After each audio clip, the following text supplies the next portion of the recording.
Hello guys, nama saya Afiq. Baru-baru ini ada something berlaku dalam market cryptocurrency. Okay, mungkin korang terdengar dekat Twitter ataupun kat Facebook pasal satu coin ni yang nama dia Ripple ataupun XRP. Okay, apa yang berlaku semalam is harga dia, aku dekat sini, hari tu harga dia dalam 30 sen saja, 30 sen USD. Okay, tiba-tiba dia naik sampai ke 74 sen dalam beberapa jam. Lepas tu dalam half the time dia turun balik ke 39 sen. Sekarang ini dekat 39 sen. Okay, so apa yang berlaku? Okay, kalau korang tak tahu, Ripple ni antara top cryptocurrency yang kita ada. Okay, dia dah lama dah wujud. Kalau kita pergi kat coin market cap, boleh nampak sekarang ni dia ranking nombor 4 and banyak sangat development and juga improvement yang dibuat ke Ripple ni. Tapi video ni aku tak nak cerita sangat pasal Ripple, cuma aku nak cerita pasal apa yang berlaku dekat Ripple, okay? Iaitu kenaikan harga yang mendadak ni followed by penurunan yang sangat-sangat laju, okay? Yang ni kita panggil pump and dump, and malangnya dia sangat-sangat common. Ia selalu berlaku dalam cryptocurrency. Sebelum tu aku nak bagi disclaimer yang apa yang aku cakap ni bukan financial advice, and aku share ni untuk pembelajaran korang supaya korang tidak menjadi seorang mangsa. Tujuan utama orang buat pump and dump ni adalah untuk untung, and korang boleh untung banyak. Tapi syarat dia korang kena duit yang banyak juga, okay? So orang yang organize pump and dump ni usually 3-4 orang ataupun seorang saja pun boleh. Aku akan panggil diorang sebagai organizer. Benda first diorang akan cari is stock ataupun coin mana yang harga dia murah dan supply dia tak banyak, sebab diorang boleh guna duit diorang yang banyak tu untuk restrict supply tu and buat harga dia naik. Saham atau coin macam ni kita panggil dia micro cap, okay? Tapi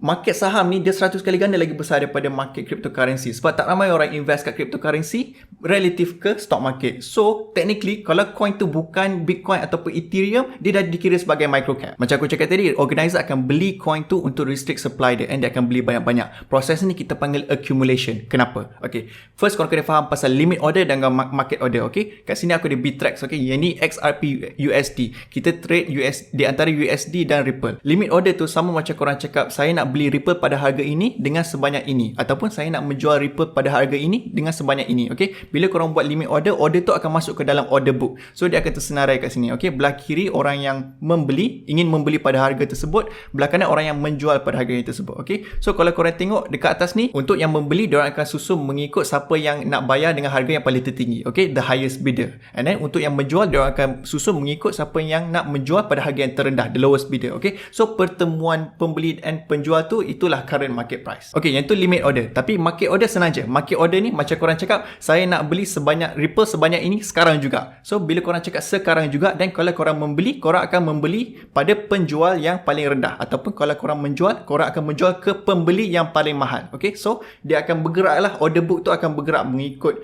real time, siapa yang membeli and siapa yang menjual, and bila diorang letak order tu. Okay, let's say organizer pump and dump ni diorang ada $1,000,000 USD. Kalau diorang $1,000,000 USD, kalau diorang buat market order $1,000,000 USD sekarang juga, korang tengok aku pergi ke bawah ni, belah kanan ni total USD untuk sampai ke level tu, okay? 1,000,000, korang tengok dia akan beli sampai ke 0.48 sen. Padahal harga sekarang ialah 39 sen, okay? So dia tak akan dapat pada harga yang sekarang, tapi dia order 1,000,000 tu dia akan nampak dekat order book, dia akan clear order book tu. Lepas tu dekat chart pun, dekat price chart korang akan nampak ada green kind of bump macam tu, okay? So yang ni diorang tak nak buat, okay? Nanti orang akan tahu apa yang sedang berlaku. So sebab tu dipanggil accumulation. Apa yang diorang buat, diorang beli sedikit demi sedikit, let's say 10,000 USD setiap jam, beli sampai diorang ada 1,000,000 USD worth of Ripple, okay? Korang tengok kat sini berapa lama diorang buat accumulation process ni. Proses ni memang akan mengambil masa, okay? Ada dalam 17 hari sebelum pump tu. So diorang sampailah diorang ada 1,000,000 USD in Ripple. Dengan cara ni diorang boleh nyorokkan aktiviti diorang daripada public, okay? Sebab dekat price chart tak banyak yang berubah, sebab diorang duk beli sedikit demi sedikit.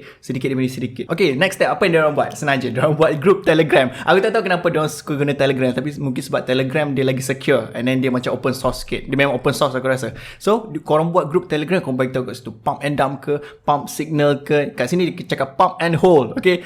So korang buat group tu, korang suruh orang, ajak semua orang, okay, and then korang bagi tahu, okay, pada Isnin pukul 8 malam kami akan pump Ripple.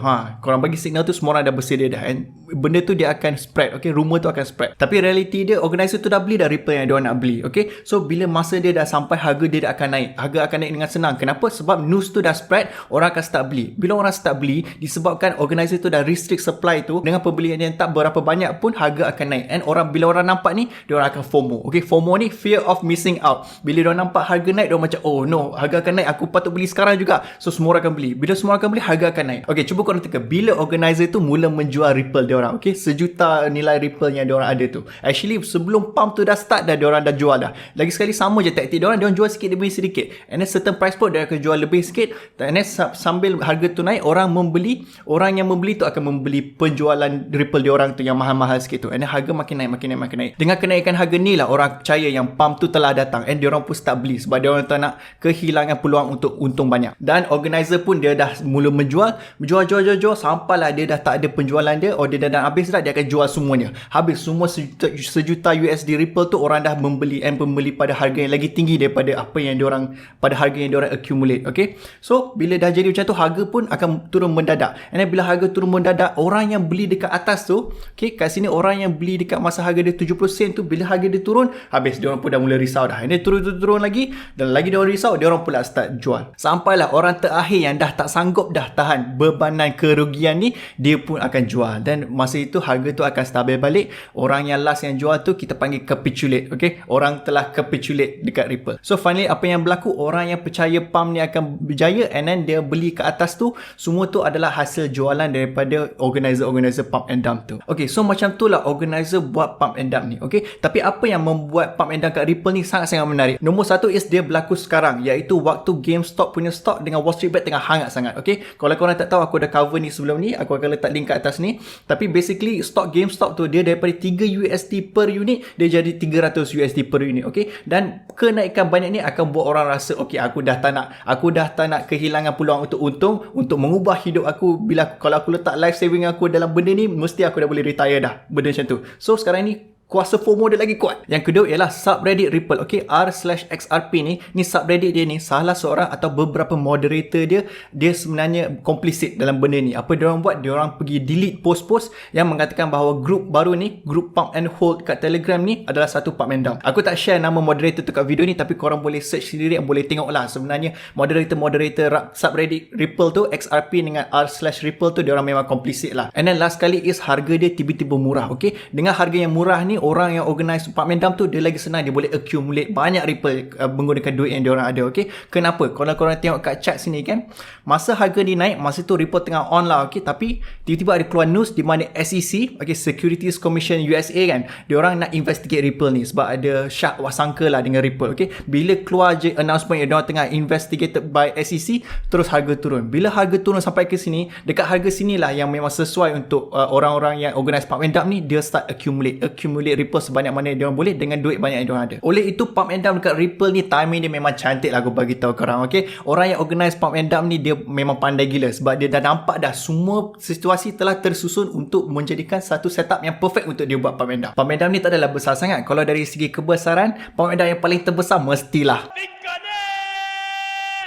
So ni salah satu masalah dengan cryptocurrency. Okay, usually orang-orang yang muda je yang masuk dalam cryptocurrency ni, yang invest dalam benda ni, tapi disebabkan diorang muda, diorang tak ada experience dengan financial world. So orang-orang yang baru masuk crypto ni, diorang yang mostly akan jadi mangsa kepada skim pump and dump ni. Tapi masalah dia, kita perlukan orang baru untuk increase adoption cryptocurrency. So sekarang ni dah masalah sikit. So sekarang aku nak bagi tahu korang macam mana nak elakkan diri daripada jadi mangsa kepada pump and dump. Okay, nombor satu is, kalau ada orang bagi tahu yang korang boleh jadi kaya dekat internet, korang jangan percaya dia. Okay, kalau if it's too good to be true, dia memang tak betul. Lepas tu, kalau korang nampak ada harga naik, okay, kalau ada kenaikan harga yang banyak, korang pergi buat research dulu. Korang tengok ada news keluar ke, apa yang berlaku ke, and then korang boleh tengok kat Reddit, kat public kan. Kalau dekat public forum, orang takkan hesitate untuk bagi tahu yang benda ni pump and dump, jangan beli. Last kali, sebelum korang invest kat mana-mana coin, make sure korang buat research dulu pasal coin tu. Okay, kita panggil due diligence. Bila korang buat research pasal teknologi coin tu, apa yang membezakan dia daripada cryptocurrency yang lain, and korang ada pendapat yang harga dia akan naik,